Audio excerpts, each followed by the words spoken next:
8 years after the divorce, I ran into my ex-wife and my adoptive sister in a remote little town. In the years since I'd seen them, one had become a superstar, the other the head of the powerful Prescott family, and I was running a tiny, hole-in-the-wall diner. The moment our eyes met, they both froze. Serafina, my ex-wife, quickly hid a medical report behind her back. Isabel, my sister, slipped a limited-edition watch she'd bought for her brother into her pocket. I calmly finished packing the takeout order and handed it to them with practiced courtesy. "Here you are, ladies." The formal, distant address seemed to rattle them. As they were leaving, Serafina suddenly turned back. "Didn't you say you'd only ever cook for me?" I offered a polite, empty smile. The foolish promises of youth, they don't mean much now, just like the people and memories I once thought I could never get over. With time, they had all faded to nothing. Through the open glass door, the noise of the street drifted in, but it couldn't dispel the frozen silence that had settled over the diner.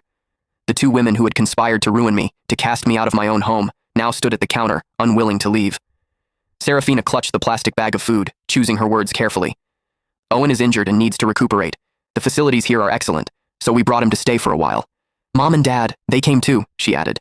"Do you want to see them?" I shook my head, wiping a grease stain from the countertop. "No, that's not necessary. Please give my regards to Mr. and Mrs. Prescott."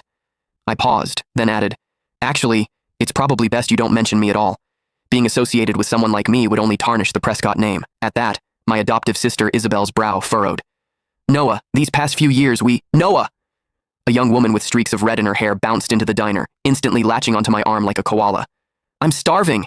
The school cafeteria food was literal poison today," I chuckled, ruffling her hair. "You say that every day, Gigi. There's a plate of your favorite shrimp scampi in the kitchen. I just made it. Go get it yourself." Gigi just hugged my arm tighter, whining, "No, you have to eat with me." Noticing that my other two visitors still hadn't left, my smile faded.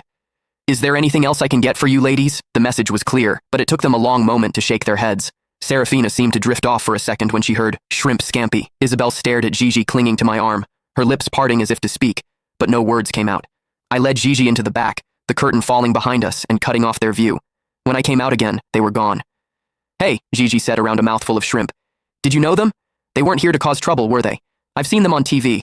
One's a huge celebrity, the other runs the Prescott Corporation. They're kind of a big deal." I placed another shrimp in her bowl. "Just regular customers," I said with a light laugh. "If I knew people like that, do you think I'd be running this little diner? I'd have moved us all into a mansion by now." Gigi giggled, then leaned in conspiratorially. "I heard that Superstar's husband is the one who's sick. The whole family came all the way out here just to take care of him. Must be nice, having that many people who care about you." I said calmly, wiping a grain of rice from the corner of her mouth. "Oh, I knew exactly how much they doted on Owen Prescott. 8 years ago, for his sake, one of them had publicly accused me of slander and assault, sending me to prison. The other had announced to the world that I had taken my own life out of guilt, personally ensuring I was erased from." Click the link in my bio to get the full story for free.